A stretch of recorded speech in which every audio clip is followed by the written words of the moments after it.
Hi, my name's Ruan and this is my channel, The Yorkshire Sew Girl.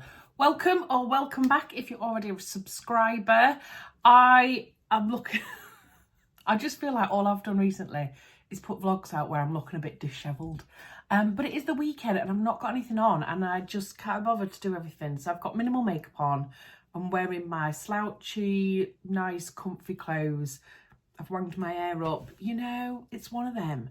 But I did a vlog a couple of weeks ago all about organising my room, having a bit of a refresh, a clean up after Christmas, and I just did it kind of off the cuff and I took you along with me during the day and you guys seemed to really enjoy it and I loved doing it. So I thought I was going to do a similar-ish type of vlog today. I don't really know how this is going to turn out. It might be a complete disaster, I don't know. But if you saw my sewing resolutions for 2025, I have really been thinking about that recently, a lot actually, probably too much, but I didn't want to just do, because my Make 9 was all about my resolutions, didn't want to do that and then just forget them for however long. So I've been trying as best I can to put certain things into practice, and that is why I've got a free weekend, because I have been learning to say no more often. I know. There's going to be times where things slip in, but I tend to be a girl who has something on every single weekend, and I've come to realise, particularly last year, that it means that I end up burning out and I can't give the best of myself at all times. So after doing Vlogmas, that took quite a bit out of me, not going to lie. I loved it, but it's hard work, as I've explained before, and I just thought to myself, no, you need to slow down a little bit. So I'm really trying to make sure I do that. So I'm away next weekend with work all weekend, so I've got a tough couple of weeks coming up. And yeah, February, I've got literally nothing on socially, I don't think, other than the girls coming to my house for a night, one of the weekends in February, which is going to be amazing. And it's just nice to have that flexibility, spend some time with the boys, get my house in order as well, because when you're flying by the seat of your pants all the time, things kind of get left behind, don't they? So it's been nice to kind of get on top of things, really. So yeah, I'm really conscious of making sure that my Make 9 stays true to me all the way through 2025 without sounding a bit so I thought what I'm going to do today is I'm going to drag out, well, I've already done it this morning, all of my garments that need altering or repairing, because I don't have loads and loads, but for me I have a lot, and I just tend to push them to one side and think, I'll deal with that another time. But then I never do deal with it. And in my Make 9, I talked about hopefully repairing one garment every month, one or two garments. I can't remember exactly what I said now. But then I was thinking about it this week and I thought, you know what? I've got a free day on Saturday. I mean, it's lunchtime now, because I've been cleaning and doing bits around the house, and the husband has taken the kids out to do a bit of rugby training on the field because it is glorious outside today. It's been horrible. We've had loads of wind, rain, snow, and it's a lovely day today. So he's taken them out onto the field with another friend of his who's a dad of my kids' friends, and the six of them have gone out and done a bit of rugby. They're doing a bit of rugby training on the field, local field. So I thought, oh, perfect time to get some stuff done. So I've cleaned up this morning. I am wearing, if anybody wants to know, because I always forget, the Mile End sweater and plateau joggers from Closet Core.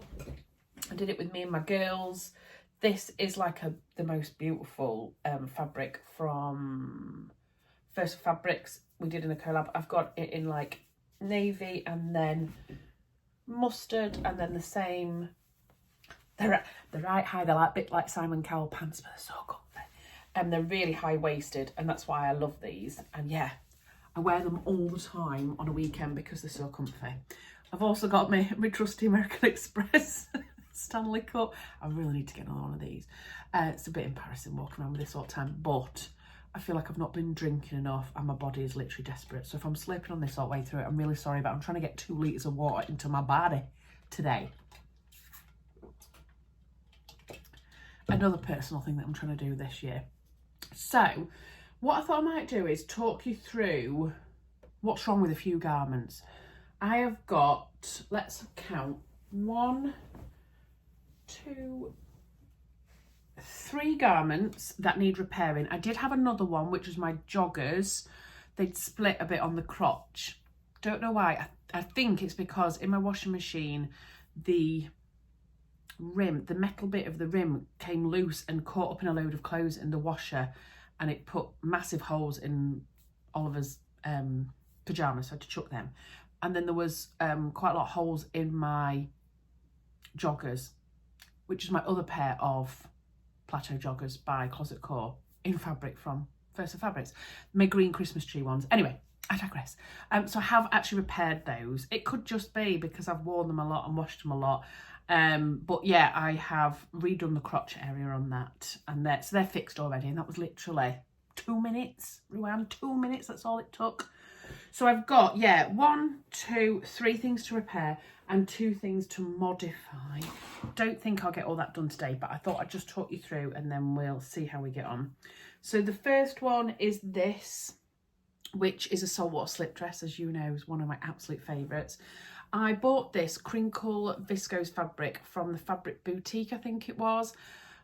As soon as I saw this fabric, I had to have it in my life. I just loved it so much, and I've worn this loads, but it's a crinkle viscose, so there's actually quite a lot of give in this. So when I've done my straps and then I've worn it to death, I think the straps are too long. So I'm really struggling, and when I'm shortening them, the slider thing is coming right the way down here, and it needs to kind of be back there. So I need to do something with that just to literally shorten the straps, because as it starts to get warmer, I'm going to want to wear that, and I am going on holiday in April, and that will be coming with me. I have got a Marnie blouse, which I love. This might be my second favourite Marnie blouse, other than my dark green double gauze one, my first one I ever made. Let me get this all round to one side. This is a Lisa Taylor fabric, which costs quite a lot of money, and I absolutely love it. So this is it here. But you can see on the binding, let me see if I can find, so it's bound all the way around the back with a button. It's bound all the way around, but can you see, now it's been washed a few times, that the binding, look, I've obviously not caught it enough underneath. Can you see? So it's caught under here, and then it started flicking out and fraying, and what I don't want to do is wear this more, wash it more, and it fray into a million pieces. And it's kind of along here as well. So this side seems absolutely fine. Obviously did a great job there. And then as I've gone around here, I've obviously not caught enough of this in, and it started to poke out. So I think I need to potentially repick the whole thing and then restitch it down. But again, not a massive job, is it?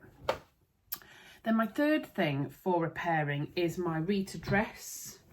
This is a gorgeous viscose that I got from Rainbow Fabrics quite a long time ago. It's been in my stash for ages, and I love this dress. I would love to wear it to work. I think with the colours of it, it's really nice with black tights and boots, and then it's lovely in the summer with tanned legs and like little sandals, that type of thing. But I absolutely love this. But on one of the sleeves, on the yoke at the back, can you see here? Where am I? Where are you? Where are you? There. Can you see there? Look, the yoke has started to come away. So I've obviously not caught, again, enough into the seam allowance, I think, when I've been putting the sleeve on. So I need to have a think about what I need to do with that. I think I'm just going to have to unpick the sleeve up to here. It's all obviously cross-stitched. It's not cross-stitched at all. What's the word I'm trying to say? Overlocked. That's the bad boy. It's overlocked and then stitched. There's a bit of work to be done there. But it's only a small section. It seems okay on the other side. This side seems fine. And I think it's because it's got a double yoke. So it's yoked on the inside and on the outside. And I'm wondering whether when I've sewn the sleeve in, the back yoke, this one that you can actually see visibly, has slipped away a little bit. So hasn't been as much seam allowance. Because if you look, you can see the other yoke the inside yoke is absolutely no problem whatsoever. So I think that might have just slipped away from me. It's actually looked fine at the time, and then it started to drift away. So I think I need to unpick from here down to here and then redo that, because again, I don't want to keep washing it, wearing it, and it fraying. Oh, somebody at my door. I'll be back in a sec. It was my husband and kids. Anyway, they're now showered, bathed, all that jazz. One of them likes a bath, don't like a shower. One of them likes a shower, don't like a bath. Not that you need to know that. Anyway, so that's 3 things then to repair. I did have 4, but I've already repaired 1. And then I've got 2 things to amend. One of which was the saga, if you watch my Vlogmas, of my black beautiful dress, Mia dress from Maison Fauve, that I have made the blouse version before in a red and pink fabric and absolutely loved it. So I thought I'm going to make the dress version for Christmas parties and things like that, and then just didn't like it on me. Loads of people offered lots of advice, which was really lovely. Loads of people said, what about wearing a belt with it? What about making it like a tunic length? Blah, blah, blah. Loads of people said just lob it off into a blouse, which is kind of where I'm at, I think, in my head, because I think I'll get a lot more wear out of it as a blouse. I think I'd probably wear it with black skinny jeans, maybe my black or my metallic gold boots, and then jazz it up with some red lipstick and nice earrings, that sort of thing. So that's another amendment to be done to make that a usable garment. And this, funnily enough, is another Maison Fauve dress. I can't remember what it's called. I thought I had it up there somewhere. Anyway, I can't remember. I made this ages ago. I did a toile in this fabric. It's like a viscose crepe that I got from Rainbow Fabrics. Again, ages ago, it was in my stash. It's got like this lovely panel here, and then it's cut away here with a seam, and then it's gathered in here and here into a lovely skirt, midi length skirt panel. But when I put this on, this is too low on my body. I should have known really, because it's meant to be like that, it's drafted like that. And when I looked at the pictures on the pattern, I was like, don't know if that's going to do anything for me, because that's my worst part of my body. So I need the waist to be kind of higher really, because then it's slightly smaller. At this length, it kind of accentuates all the bits I don't like. So I need to unpick all of this, take a chunk out, redo the gathers, re-put it together. But it's sleeveless, it's a summer dress. I don't think that's going to be priority for now. I think my priority right now is going to be to repair the garments and then do the amendments. So what do we think? And the other thing I thought is, I will probably be whizzing through some of this and it won't be of interest to any of you, so I'll try and fast forward bits like that. But I've also got some questions that people had asked me for my Vlogmas, and I just never got around to answering a lot of them. So I've not got all of them, but I've jotted down a few this morning. I thought while I'm like unpicking and stuff like that, I'll maybe answer some questions, see what you think, you know? So yeah, let's get started. I'm going to, I think, which one am I going to choose first? I think I'm going to choose my Marni blouse first, and I'm going to unpick this binding and see if I can just repair it a little bit. I might not unpick the whole thing. The only thing is, because it's stitching around the front of the neckline, do I want there to be like a stop and start? You know, where you can see the stitching. I might have a look and see what I think anyway. And I've just got to be careful that when I'm unpicking, I don't fray all of the fabric. Hello? Who is there? I'm trying to find our youngest son.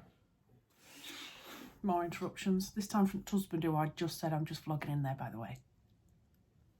Asking me where my youngest son is. Let me get my crystal ball out. Anyway, so I'm going to start unpicking this. Now, I had a question from Joan Cowley, and she said, do I feel like I've created a monster by being so popular? Which made me laugh. Popular? I feel like I'm in the show Wicked. Or does the sewing community outweigh the downsides of vlogging? I thought that was such an interesting question, actually. With vlogging and being so popular, who do I even think I am? That is really making me laugh. I wouldn't say I've created a monster. I'm not so sure I'd use those terms. And the lovely Joan wasn't meaning it in that way at all. The tone of her question was really lovely. I think with vlogging comes more pressure. I'm not going to lie. I think that I feel more pressure to produce content. Does that make sense? Which is ridiculous, really. But I like to try and put a video out at least once a week. Obviously, I'm very sporadic because I've got a family and I've got a job and all that lot. And, you know, vlogging does put an extra bit of pressure on you, because obviously if you're just sewing at home and you're doing your own thing, you do your own thing, don't you? But it's kind of like the stuff that I produce, plan, that type of thing, is very much in the public domain. You know, I chat to you guys about it. So there is definitely more pressure. However, it's a pressure that, as long as you make sure you're not overcommitting, which is one of my sewing resolutions, is easily managed. And it kind of depends how you look at it now. So for some people, they would think, oh no, I couldn't possibly do that. That would take all the joy out of it for me. In a way, it's better for me because it makes me think more creatively, because I want to bring different things to the table for you guys. So it kind of pushes me a little bit as well to do something a bit different. I like to, for example, try new pattern designers, new fabric shops, that sort of thing, so I can kind of talk to you guys about it. And obviously, if I hadn't started vlogging, I wouldn't have made the incredible friendships that I've got. I mean, obviously I've got my girls, the Northern Soul Sisters, who mean an awful lot to me, and I have such a fabulous time with them all the time. But even like going to the Stitch Festival and things like that, and chatting to you guys when you come up and have a little chat and say, oh, I watch you, it's just, I can't even explain it. It's very wholesome. And I get a lot of enjoyment out of that side of it. I love going to, you know, the sewing socials. And I just think before that, I was just sewing, you know, particularly in lockdown, I was just sewing at home. And it was very isolating. And yeah, I think vlogging then has pushed me to connect on a social level as well. And when you're connecting with people in a hobby that you love and they love, I mean, you're going to get on, aren't you? You know what I mean? So for me, yes, there can be some pressure with vlogging, I'm not going to lie. And it's a lot of hard work. It really is. You know, if you're not dedicated to it, you know, you might see quite a few vloggers that kind of come and go. And that's because the reality is it does take up a lot of your time. But I'm quite good with my time, and I do prioritise a lot and things like that. So that works out fine for me. But I blooming love vlogging. And I blooming love bringing content out, and I blooming love my mates that I've made. So it absolutely 100% outweighs any of the pressure that I put on myself for vlogging. So yeah. And do you know what else is really weird? Like, I remember when I first used to sew, and like, I used to really look up to people that were kind of in the public eye. And like, then if I saw them somewhere, I'd be like, oh my God. Look who that is, look who that is. And then suddenly you're putting yourself out there in the public forum, and other people are coming up to you and saying, oh, I watch you, oh, I love watching your channel, how are you? And then you're chatting away, and it's a really surreal situation, because you can kind of put people on pedestals, I think, sometimes when they're in the public domain.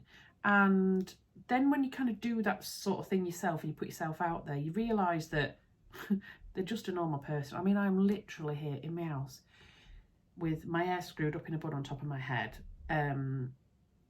chatting away to you, and I'm just literally on my own. It's not special, is it? Everybody else is doing this.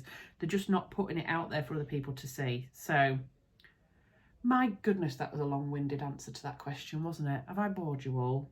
Right, anyway, I've nearly unpicked this. So what I'm going to do now is I'm going to go get my iron out, and I'm going to repress all of this and see if I can make this work. Because what I don't want to do is mess this up so much that I end up having to use a different binding. I want to try and still use this binding. So I'm going to go do all that now, and then I will come back to you. Okay, so I have done that, and I have stitched all the way around, and I'm really pleased with it actually. I've got one tiny bit here that is fraying on the corner that I can't do much about, but I'm going to just run a few hand stitches over that, I think, to try and sort that out. I think I jinxed myself by saying it was really nice outside. It is now sleeting and it's gone all grey and miserable. But anyway, yes, so I've done that all the way around. I think the issue was that I hadn't sewn close enough to the edge of the binding. So I'd sewn up here, I don't know if you can see that, where the little dots are. And so it allowed the seam allowance to flip out. So what I've done is I've sewn it up to where it needed to be sewn, and then I've sewn the rest of it all the way along as well. So you'll see a double line of stitching there, look, because it wasn't close enough to the edge. So I've followed that line all the way along to the other end, to here, to the shoulder seam. But you'll be able to see now there is 2 lines of stitching, so I need to remove the top line of stitching. So I've just started to do that. But while I was here, I thought I will show you my lights again, because obviously it's a little bit dull. It is during the day, but it's miserable out there. And I've just been trying to unpick this, so that's why I thought I'd pop on and show you. And because it's black fabric, that's a nightmare. So if you look at the difference now to when I switch my lamps on, I mean, there's literally no contest, look. So for me, doing fine work like this, particularly on a black backed fabric, I was really struggling just a second ago. That's why I've kind of come on to show you. So obviously you've seen recently my Serious Readers light over by my cutting table, but this is the original one that I got. So this is my Gemini HD light, Serious light, and as you know from me talking about it all the time, I absolutely love it. But that's helping me massively now to do the job that I needed to do. If I hadn't have had that, I'd have had to leave this for another time, I think, even though it's daytime, which is ridiculous. But, you know, I live in the UK. That is how it is. So, yeah, I thought I would just show you the difference. I mean, obviously, I'm lucky because I've got the 2-headed one. You can just get it with 1 single head. But the other thing is I can actually make the beam smaller or larger depending on what I need as well. So on this one, I'd focused it right down and I'd brought my other one in. Hello. And that's what's great about these. Look, you can move them kind of however you want them to be. So it's not like just having one simple lamp where the top comes across. You can actually manipulate them. So I'm just going to do that now. But I thought I would mention it because obviously I work with Serious Readers, and they've got a fantastic offer on at the moment. You can get £150 off any of the HD light range, which is pretty big discount. So I wanted to mention it again to you guys just in case you were interested. I will pop the link in the description box below. You just need to use the code Ruan at checkout and you will get that £150 off any of the HD range. So yeah, like I say, if you want to go check it out, go click on the link in the description box below and you can see whether you'd be interested in one. But I use mine every single day, even in the summer, as you can tell, even during the daylight. So yeah, I thought I'd just show you that. So I'm going to carry on with this and hopefully get rid of all that, put a few hand stitches in the little frame bit at the end, which I can't do anything about, and then hopefully that's a garment done. Yay to me. I've come back on because I thought, well, while I'm doing this, I might as well answer another question. What do we think? I have got a question here, which is from @Kazi5114, and it says, would I ever be in a position and want to give up my job that I have now and concentrate purely on sewing and vlogging and influencing? Influencing is a really weird word, isn't it? I think you can get influences from all over, can't you? It doesn't have to be a certain person as such. It can be, you know, I'm influenced by fabric shops, without a doubt. And also, someone else asked me about something similar. Anyway, I digress. Would I want to give up my job? I really enjoy my job. I work with fantastic people. I have really good bosses. I do my own thing. So in my business, my bosses tend to take a step back and I tend to run the business, which is nice. And I work with fantastic people. So the team there are just wonderful and I would call them very close friends. And we have a really good time. Would I want to give my job up? Don't get me wrong. If I won the lottery, I probably wouldn't be working. But would I want to give up my job to do something like this full time? No, would be the answer at this moment in time. I would never say never, but I think the problem is if you give up work and this becomes your thing, this becomes a job. And this is my hobby, and I don't think I want my hobby to become my job. it's great that I do this as well as my job. I love that.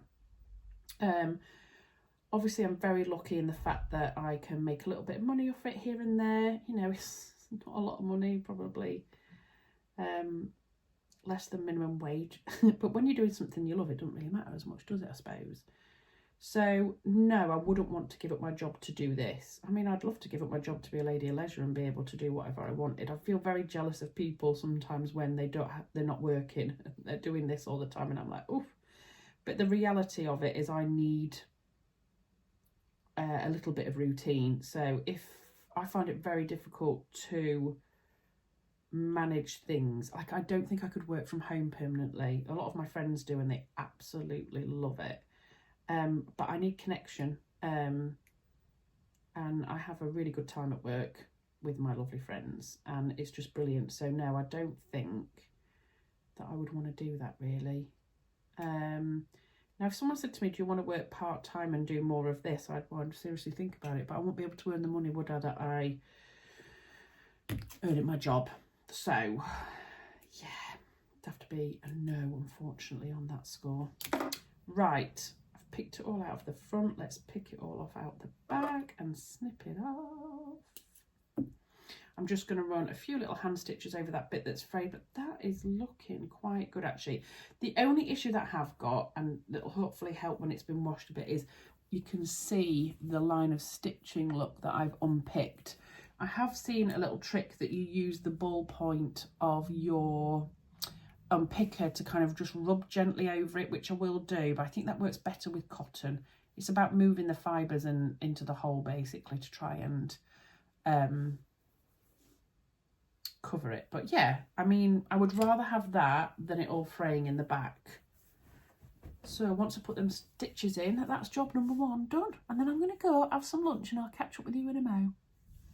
Right, I've had my lunch. I'm really sorry, I've just checked and it's nearly half hour long already. It's going to be a long one. My phone's not going to like it when I try and download this, but anyway.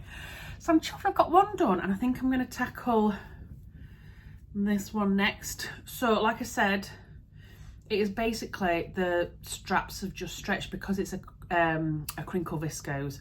So I'm going to have to unpick this bit. I don't know if it's going to be that big a job actually. Unpick this bit, just lob a bit off, do you know what I mean, and wang it back on, do we reckon? Don't know. Anyway, I'm going to have a look at this now, decide what I'm going to do, then I'll come back and we can have a little chin wag. Right, excuse the state. But I've done one. So one is done. Sorry, I've got my bra on and everything. I'm so white and pasty, it's ridiculous. But can you see it's sitting a lot better there now? And you can see how much there is there, and that's where it was starting to sit round the front. So that's sitting really nice and comfortable now. I took about 5 inches out of it. So yeah, I'm going to do that now, and I might chat with you while I'm doing it. So I'll go get changed first. You don't need to be seeing that, do you?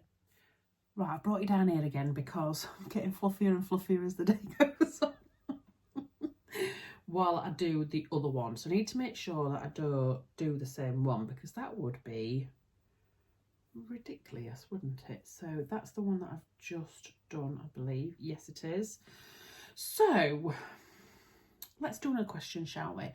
At Beach Blue 6953 asked, have I travelled to other countries besides Germany? Yes, I have.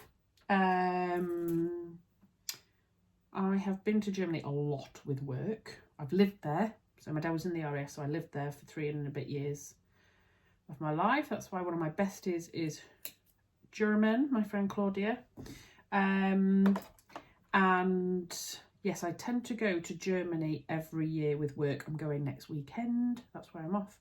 There is a big exhibition over in Cologne that I tend to go to every year. So yeah, I do tend to go every single year to Germany pretty much. From a work perspective, I have been, where have I been? I've been to Greece.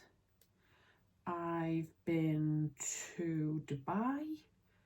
I have been to South Africa a couple of times. Places like that. I'm going to Amsterdam later this year. I've been to the Czech Republic, places like that. I've probably been to loads of other places, I just can't think of any off the top of my head. But yeah, I am very lucky that I do travel with work. It was a lot easier before I had kids, not gonna lie. But then I've obviously travelled as well. So I got married in Vegas. I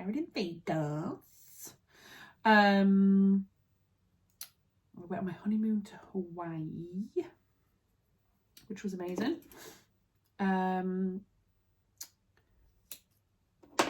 I've been to Cuba, I've been to the Dominican Republic, I've been to Mexico, that sort of thing.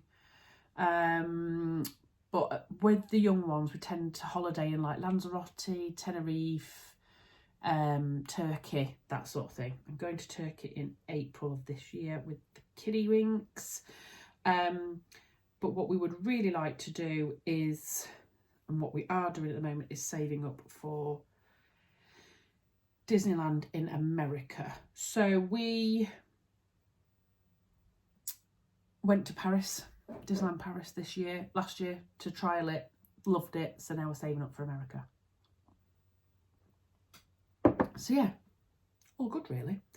Now let me work out what I'm supposed to be doing with this, because I've forgotten already what I need to be doing, like you do. Up and over, how's that got caught in there then? Up and over. So you know, because it's got the ring things in it, and then that goes in there. Okay, I think I've got it now. So that was the answer to that one. Michelle from Sewing Bunny asked what my favourite make was and what my least favourite make was. I couldn't choose. I actually had a look at this before I came on. I couldn't choose one favourite make. I think my favourite make from recently is my Giselle coat from Fibre Mood that I made with Fabric Godmother animal print puffer fabric. Absolutely love it, wear it all the time. So I absolutely love that. It's really, really awesome. But I also love my red Fabric Godmother Fleur blouse, because red is my new thing. And what else did I write down? Oh, I absolutely love my Style Art Parma dress that the lovely Stacey J made me do. She did a collab with me on Style Art because I said I was scared of it. And the other one was my Rydell jumpsuit from Izzo Sew Studio. I just love it. I love it so much. And I wear it a lot, and it's really easy to wear as well. So they are my top 4 because I've got to be a bit extra and I obviously can't do one. And then she also asked what my least favourite was, and I found that really difficult actually. I have mentioned before that I'm really like kind of difficult makes, really. Not difficult, but complicated with lots of steps and new techniques and things like that. So I tried to make again this year the Ogden Came by True Bias, which is a massively popular pattern in the sewing community. It just doesn't work for me. I have no idea why. I just can't get it right, and every time I make it I'm like, I don't know why I'm making this. Why am I making this again? I gave it another shot last year and it just doesn't work for me, so I am giving up on that one. I have decided I am not going to make that again. It's just not the pattern for me. It works amazingly for so many people. If you look on the hashtag on Instagram, everybody looks fabulous in it. I don't. It pulls on my bust. It doesn't sit correctly. It's just very strange. I don't know what it is. I've tried different sizes to make it work. Yeah, I don't know if I need to do like a small bust adjustment or something, but I can't bother with that. I'm not gonna lie, people, I cannot be bothered with that. So I'm just hand stitching this down because trying to put this fabric through the sewing machine is quite difficult because it's like double layered almost. It's a bit like double gauze, so it's very, I was gonna say fray then. Fray is not even a word. It frays quite easily, so I'm just hand stitching this down. I thought that shortening this was going to be a lot harder than it was, and I'm embarrassed to say it's probably taken me all of 10 minutes to do both straps. But hey ho, you know, we live and learn, don't we? Ta-da! There we go. It's done. How ridiculous. How ridiculous is that? I had to just make sure I'd got everything the right way round then, because I was panicking that I twisted it. Because when I first went to put the other strap on, when I wasn't with you guys, I'd kind of got that the wrong way round. But yeah, there we go. Shortened straps. 5.5 inches altogether, because I ended up having to snip a bit more off the first one. I forgot about that. So yeah, I mean, quite a long amount really. I just didn't, I mean, and it would work, I just didn't want the adjusters here on the front of the dress. I only wanted them on the back. So garment number 2 done. Right, I'm going to quickly now grab my Rita dress. I'm going to assess this and come back to you.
Ta-da! It is done. It was exactly what I thought. One of the yoke pieces had slipped in between, and that was what was poking out. So I unstitched where I needed to, even the overlocking. And then I pulled the 2 pieces together that needed to be stuck together, and I just ran a stitch line through that just to keep them together. Then I stitched all 3 things together, and then changed my overlocker thread, which you'll have seen, to black, so it all looks neat and tidy inside. And then on the outside we now have no issues whatsoever. Do you know what? I could get used to this malarkey. So that's 3 garments that are now wearable again, and I suppose there's a whole thing around sustainability as well, isn't there, with that? That has taught me a couple of things. That if I make something again with binding, I need to make sure that I've got the binding tucked under enough and I'm not being slack, and that I am stitching close to the edge to make sure it doesn't pop out. And then also, if I've got more than 2 pieces of fabric that are coming together, I need to baste in a couple of the layers to make sure that I'm doing what I need to be doing. I think I've been lazy on both of those makes and done that. The straps on the saltwater slip, not so sure there's much I could kind of do about that really, but Now I've got then my 2 adjustments to be done, the black dress and the other one, but I think I'm going to leave that for today because I'm quite pleased with 3. I mean, I said I was going to try and do 1 a month, so to do 3 is really, really good. I have just got another question here which I thought was really interesting, and that's Jojo Stitches, who asked who is your favourite person or persons to sew for, and who has the greatest influence on my sewing and fabric buying. As you know, I like to make stuff for myself, not gonna lie, but I do love making stuff for friends and for my mum. Does that sound right? I mean, I love making stuff for the boys as well, but they're not bothered. They're not bothered like anybody else. Whereas I know my mum really likes the stuff that I make. She's a knitter, so she kind of appreciates it. And then also making stuff for my friends. I mean, I made my lovely friend Michelle an overcoat for her 50th, and she wears it every day, which is lovely. And then obviously I've made my bestie bags for my friends the other weekend. So I've really enjoyed making those to gift to somebody. So yeah, and the greatest influence on me, I mean, I think you're probably going to know the answer to this, is my lovely Rachel and Tamlin. But there's several people on Instagram. My thing is, when I see a beautiful make, I'm like, oh my goodness, oh, that's just stunning. So I'm influenced by an awful lot of people, but I would definitely say the girls are my worst influence, because we send each other WhatsApp messages all the time. Have you seen this new fabric? Have you seen this? So-and-so's got this out. Oh my God, what about this pattern? Blah, blah, blah. We do that all the time. And I mean every day. So they're probably my highest influence. Yeah. Anyway, so I know I have still skipped a few questions. I will try and pop them into another vlog another time. I'm so sorry if this has bored you to death. I know it's a really long vlog, but I just thought it's a bit of real life, isn't it? It's the stuff that we all put off as well, I think. I don't think it's just me that puts this off. We'd much rather be creating something brand new, but I want to make sure that my garments are wearable for a long time. So I'm really glad I've invested that little bit of time, and it wasn't a long time, was it? Let's face it, to get the 3 garments back up and running in my wardrobe. So let me know in the comment section down below. Are you the same as me? Do you put it off all the time, and then when you come to do it, you're like, oh, actually, that's not that bad? Has it inspired you to go and get your mending pile out and do some? I don't know. But yeah, do let me know in the comment section down below, because I love reading what everybody's got to say about it all. I think the majority of people will be like me, if I'm honest, but there may be some goody two-shoes out there, so who knows. But anyway, I'm going to sign off now. I'm going to go watch Gladiators with my boys, with loads of popcorn. Yeah, and then just enjoy the evening. So I'm going to sign off now. I hope you're all well, and I'll see you again soon in my next vlog. Take care. Bye.